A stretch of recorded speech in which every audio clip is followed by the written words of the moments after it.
he was doing over there, as much as he is able to say, and I understand most of it's classified, of course. So, Jim, can you tell me what your title was, or designation of what you did? Well, it was Electronic Warfare Intercept Strategic Signal Processing Storage Systems Repair.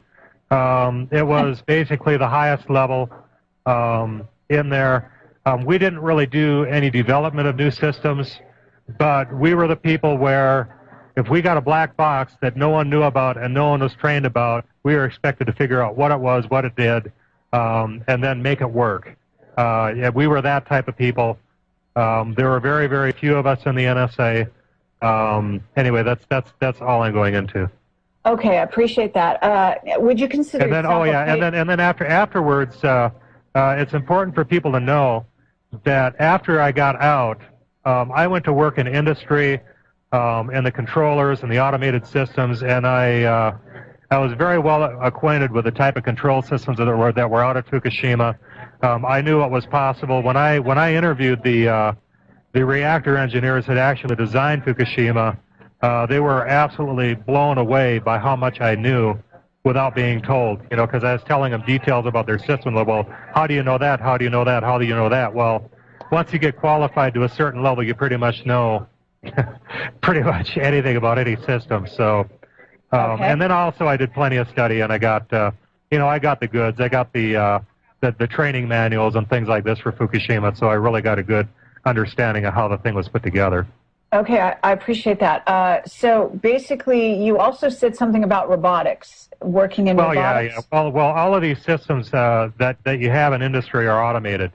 As far as robotics go, I mean, you got your optical encoders, and you've got your your distance sensors and all this other stuff. And it doesn't matter if a machine is something that weighs 100,000 pounds or it's something dainty that'll fit in your hand or whatever.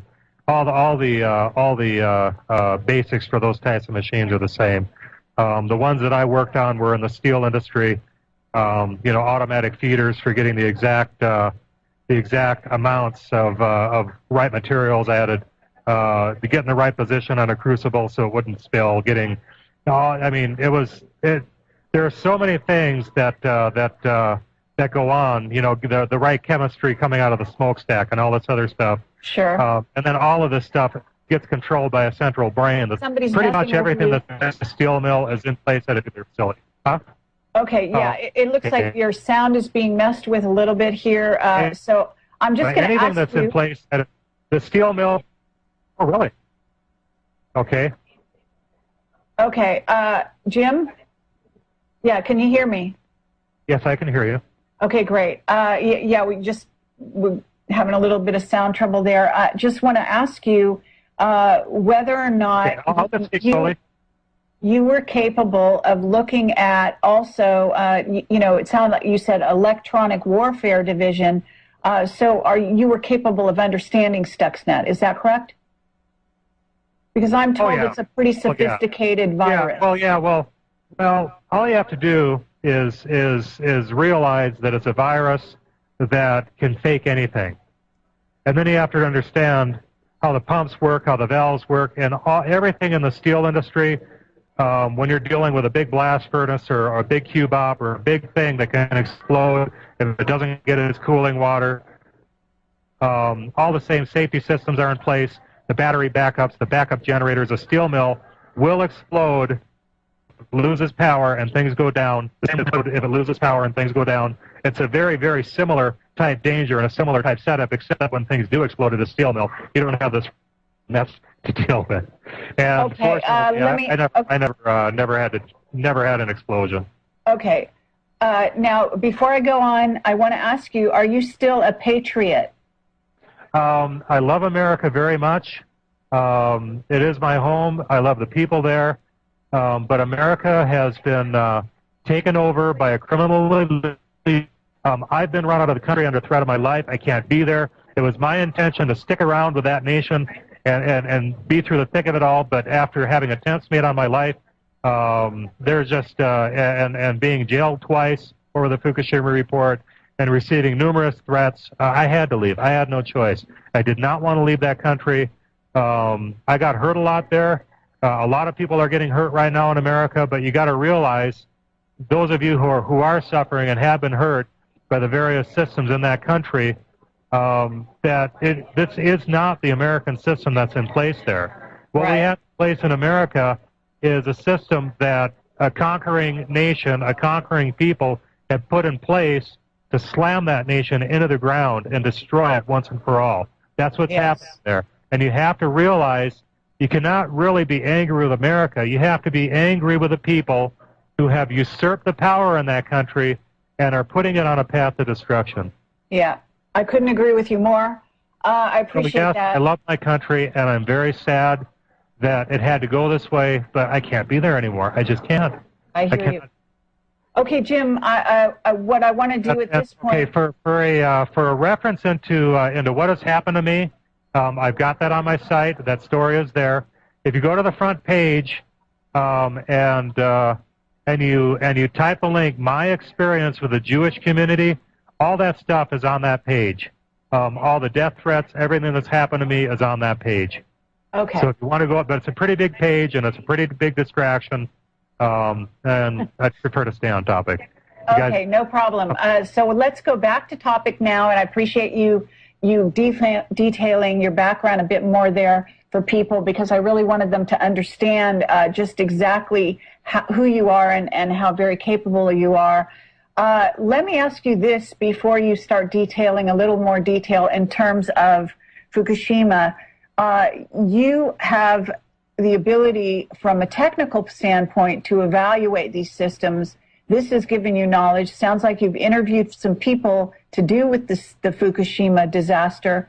Do you have insiders giving you information as well? I mean, where else are your sources coming from? The whole thing happened because I knew that Fukushima couldn't blow up.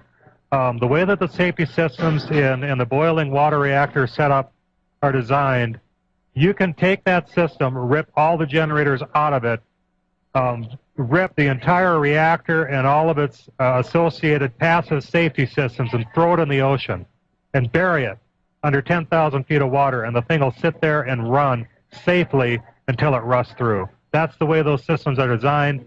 One thing that I got, there are a couple of things that I learned in my interviews with these reactor engineers. They specifically stated that the Japanese were absolutely crazy about making their systems safe. And this guy, I can't give his name out because he wanted to be unnamed, who actually designed the reactors at Fukushima, he said that they went nuts with that facility. He said they put backup after backup after backup after backup in that facility to prevent any disaster from happening. And he said it was unnecessary. He said it was crazy. And he said the reason why they did it was because they knew that they were living on an island and they wanted every possible insurance they could have to make sure that they would have absolutely no problems with that facility.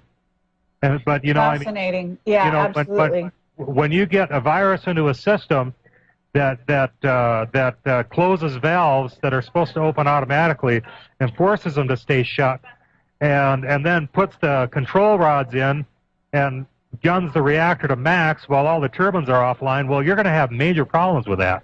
And that's exactly what happened out at Fukushima.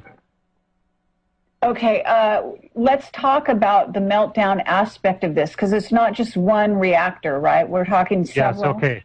Now what I want people to do is I fixed the links on the front page, and the links are also on the Fukushima page. I want you to click the link that says Fukushima from above, and I want to go over a couple of things here. This is the killer. These are classified photos that a concerned engineer posted to Pink Tentacle. They're still there. It's a big mistake. These are not supposed to be online. They're more detailed than anything you'll find anywhere. And if you look on the Fukushima from above photo, I got to get this. The Skype window is messing me up, and I can't. Oh, hold on. I got to get this. Okay. If you scroll to the Fukushima from above, on the upper left-hand corner, there is a box that says TEPCO stated that Reactor 4 was defueled and had no core in it, and was undergoing replacement of its internal shroud. All the wackos said it was enriching plutonium because it blew up. This picture clearly shows, and when you look at this picture, you can really clearly see it. And this is why these pictures are not out in the public. If you look in the upper right-hand corner of this facility where the first green arrow is pointing, you can see that there's a yellow dome sitting there with the cross-linked jib, you can see the jib that the crane hooks up to. That dome was off that reactor. And then you can look straight down at the throat of the reactor and see that it's completely empty, as TEPCO stated. Well, what this means then, these walls on this containment structure are more than 4 feet thick, solid concrete. So what blew them out? What on earth was in that facility? If the reactor didn't do it and the fuel pool couldn't do it, there's no way the fuel pool can do it. If the reactor didn't do it and hydrogen couldn't have done it, what did it? Why? So what we have here is Building 7 on 9/11, which collapsed at the World Trade Center even though nothing hit it. This is Fukushima's Building 7. You can jam it right down the throat of the official story. You can look at this picture. You know that it couldn't have blown up just by looking at what's here. This is the most damning picture out at Fukushima. It is absolute proof that they lie. Now, there's another picture. The other super high resolution picture is Fukushima from the front. What I want people to look at here is Reactor 3. In the center of this picture, there's a box that says NHK, CNN, and others have refused to show you this. Why? Because Reactor 3's dome should be sitting here, and there's about 30 feet of empty air below that where there should be a reactor. Reactor 3 is blown away, and that is why they won't show you this. Okay. Now, can you stop right there? So Reactor 3 is blown away by what? By the nuke? Yes. This one, building number 4, Reactor 4, they got 2 nukes into this facility. Reactor 4, when the nuke went off, it wasn't under pressure because it was disassembled. But when the nuke went off on Reactor 3, it was at least 3,000 psi, maybe 5,000 psi. It was made to run at 1150 psi. All the emergency relief valves kick in at 1050 psi. It's designed to run, and at 1110 the relief valves kick in. Those are the specifics that the reactor engineers told me. They said there's no way that this reactor system could possibly explode because the relief valves, unless they are told to stay shut by the control room, they will automatically open, and no matter how bad things get in that reactor, they will release all the steam that fuel is capable of producing. So you cannot get above a certain pressure if the relief valves are not being tampered with. So okay, but they were being tampered with, right? Yes, they were being tampered with. So if you look on the very far right paragraph, it says, one very important point, Reactor 3, which is obviously missing, is still giving normal temperature and pressure readings to the control room. Can you still hear me? It's really loud. Yes. Okay. It's still giving normal temperature and pressure readings to the control room.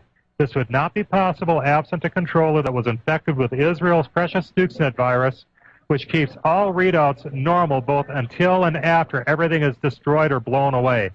So for months, with this reactor sitting here obviously vanished in the picture, they were getting temperature readings, pressure readings, everything normal readings in the control room from this reactor when it wasn't even there. Wow. This is proof of the virus. Right then and there, that's absolute proof that there is a virus in that system.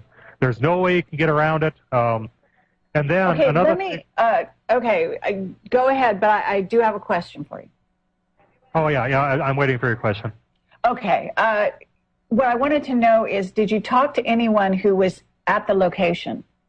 The only people that I have managed to get a hold of at the location only gave me one detail, and they said, and then I never heard from again. They said that immediately after the earthquake, there was a The so-called earthquake. We're going to have to come right back with Jim Stone in this fascinating... There was a small earthquake, but it wasn't a 9.0. I see. Okay, we'll be right back. There was something. Okay, all right.